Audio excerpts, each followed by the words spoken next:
Hey guys, welcome to the interface and navigation tutorial for Blender. This is for absolute beginners. If you guys want to know how to navigate the viewport or how to navigate these menus and stuff like that, that's what this video here is for. We're not going to go over what the menus do, but we are going to go over how to move around in them. Now, the first things first is the viewport. Now, to navigate in the viewport and in Blender in general, a very important button is going to be the middle mouse button, as shown here on this little graphic, which you'll see moving later on. But the middle mouse button is only found on a 3-button mouse. Now, if you guys don't have a 3-button mouse, we highly recommend you get one. However, there is a way to get around this requirement by using the emulate 3-button mouse setting. So I'm going to show you guys how to set that if you don't have a 3-button mouse. But if you do, go ahead and skip forward. So if you want to emulate a 3-button mouse, go ahead and go to File, and then go to User Preferences. Go to your input settings, and then make sure this option is checked, emulate 3-button mouse. Now once you have that checked, you should be able to use Alt and left click in place of your middle mouse button. So moving forward, I'm going to assume you have a middle mouse button, but every time I say middle mouse, if you don't have a middle mouse button, just simply know that you can hold Alt and left click to do the same thing. Now here we go. So how do you navigate into viewport with the middle mouse button? Make sure your mouse is in the viewport section of the screen, and go ahead and click and drag with your middle mouse button across the screen, and you'll notice that you're going to start revolving around a focal point here. And right now the focal point is the cube.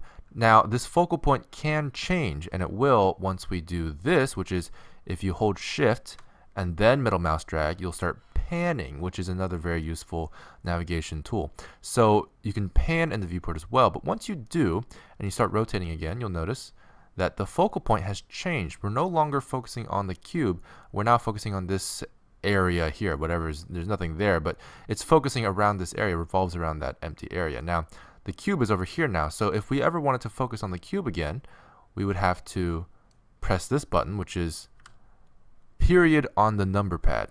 Now, if you don't have a number pad, you can do something similar where you go to File, User Preferences, Input, and then click Emulate Number Pad. And then you can actually click the period on your keyboard. If you don't have this checked, the period on the keyboard does something else. But that is another option that you can do if you don't have a number pad. Now, the number pad is very helpful for stuff like that. But to continue, we also have the Zoom In and Out function, which is with the scroll wheel, again, the middle mouse button. And that's just scrolling in, zooms in, and then scrolling out. I should say scrolling up, zooms in, and scrolling down, zooms outwards. So very intuitive there. You can pretty much move around anywhere that you want with these functions. You can just sort of willy-nilly navigate the viewport just like so.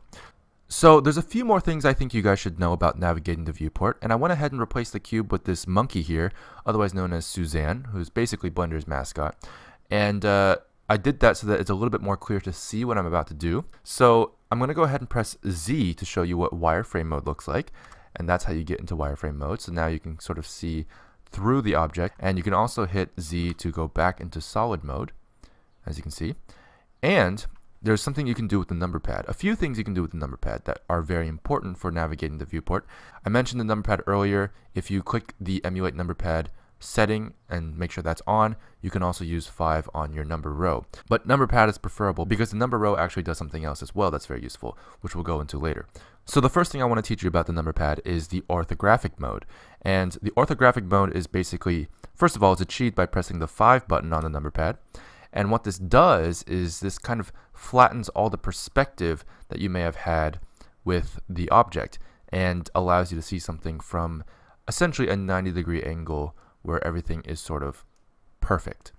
If you take it off orthographic mode and go into perspective mode, as you can see here, it sort of has, it looks more realistic because that's how the real world works, but it has distortion, so you won't be able to see everything lined up perfectly, for example.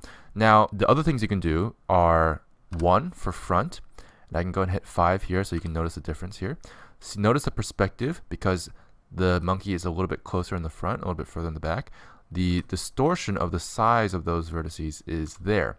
If you don't want that distortion and you want to model a little bit more accurately, orthographic mode is your friend. You can also use 3 for the right side, and you can use Control 3 for the left side. You can also use Control 1 for the back side, by the way. And 7 is top, and obviously Control 7 is bottom. And 9, if you don't want to hit Control, actually switches for you to the opposite of whatever mode you're looking at right now. So I can go to front mode, press 9, and it goes to back mode. I can go to right mode, press 9, and it goes to left mode. So that's a very interesting thing that will be very helpful for navigating. Just so you guys know what the other buttons are for, 4, 8, 2, and 6 are used as navigational, rotational arrow keys, so to speak. So these will actually allow you to rotate around the viewport in a way very incrementally with the number pad. So that's a very helpful tool to have in your arsenal. And one more number on the number pad, which is 0, that brings you to your active camera. So you can switch between camera mode and viewport mode just like so, very simply. And whenever you're in the camera, by the way, you can actually just start navigating and it'll bring you out of the camera automatically. So that should feel very natural to you. And then let's go into the menus here. You may or may not see these two menus on the left and right actually. And if you don't, you might need to press T or N. Now T or N basically allow you to open up these two menus. T is the left side and N is the right side. I believe T is for toolbar and N is for properties. Don't ask me why, but that's what it's for. So those menus will have a couple other interesting context things here, so you can do that. You might want to double check what these tabs do as well. Go ahead and look through those.